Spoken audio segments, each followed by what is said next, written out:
share some tips with tuning forks for those of you that utilize them, whether you just do straight up sound sessions or you combine them with another modality like I do. I use Reiki and sound and sometimes essential oils and a few other modalities. But one of the first things that I learned in class was to use these pencil grips, if you can see these. And they're a little bit challenging to get on, but once you get them on, they're wonderful. If you've ever tried to hold multiple tuning forks in one hand, it can get a little slippery, and you want to make sure that you have a good grip on them, especially when you're trying to help your client be relaxed, right? You don't want to risk unintended sounds of tuning forks getting away from you. When you're holding your tuning forks, now depending on what training that you have taken or method you're utilizing, so the protocols that I use the most, I'm swapping them.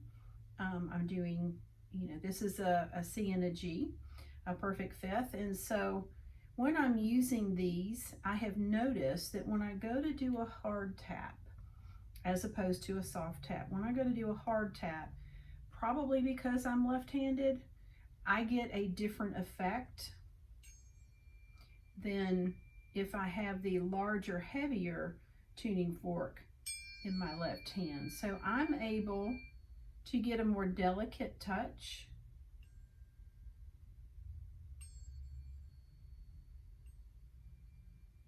So I don't even know if the microphone picked that up, but I am able to control the volume a little bit better by using my dominant hand. Just something for you to explore with your own tuning forks to see what kind of effect you get. Some training programs for tuning forks will include the use of some sort of tuning fork activator like a hockey puck. The first training I ever took included this leg activator, which I really do like. But since I'm combining sound with Reiki, I really didn't want to have this on my leg for an hour. It starts to cut the circulation off. And when I go to take it off, it just, to me, there's no quiet way to do this. It's just, to me, interrupts the peaceful sound that I have been utilizing. Now, other programs will tell you to tap your kneecaps, tap your elbows. I have moved away from tapping my kneecaps because evidently I hit one of them too hard and now it's bothering me.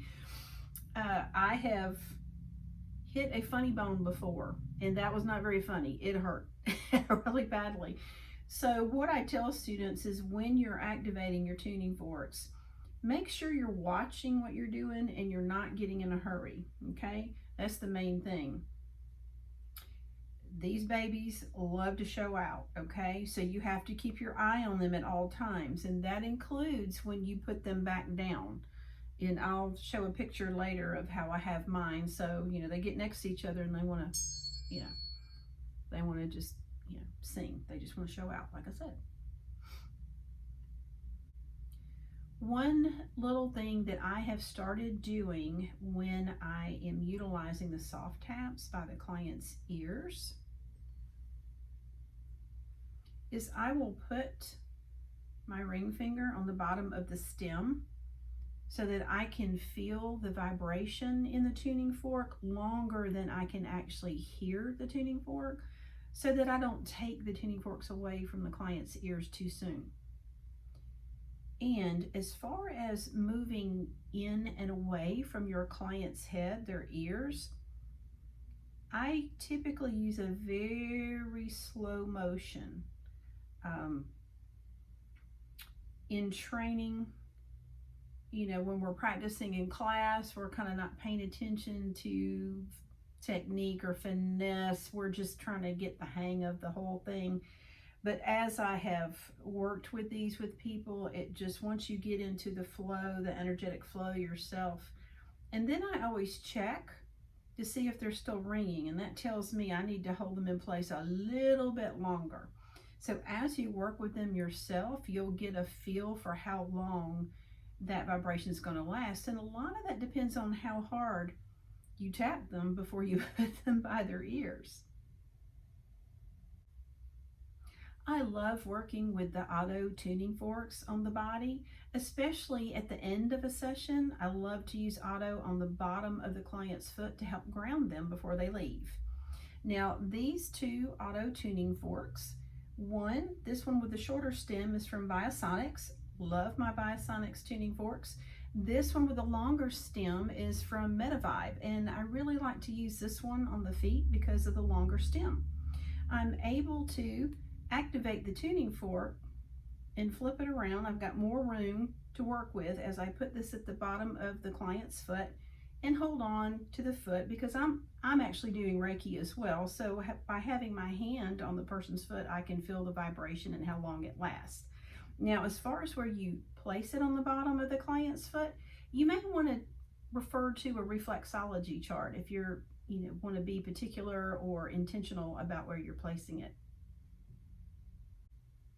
Another way I like to use the auto tuning fork, most of us have been trained with this, but placing it on the client's body to help loosen up or relieve a little tension in a muscle.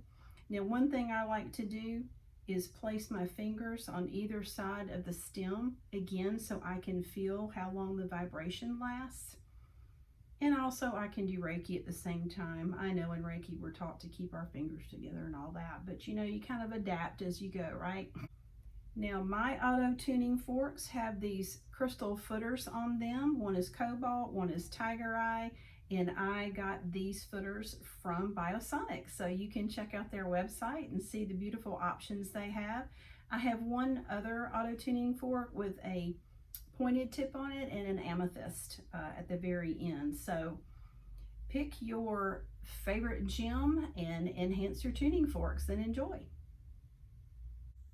So this is the little table that I have by my massage table that I keep my tuning forks on and lean over and pick up my tuning forks when I'm getting ready to use them as part of the session. So just wanted to show this to you. When I go to pick them up, I've learned to pick them up like this and put them back down like that very carefully, because as I said, these babies love to show out, and if you're not watching carefully, they're going to go chink to their neighbor and make an unintended sound. So be very intentional with your tuning forks and always keep your eyes on these babies. Do you use tuning forks also as part of your client sessions? Do you have additional tips? If you do, leave a comment below. I'd love to hear them.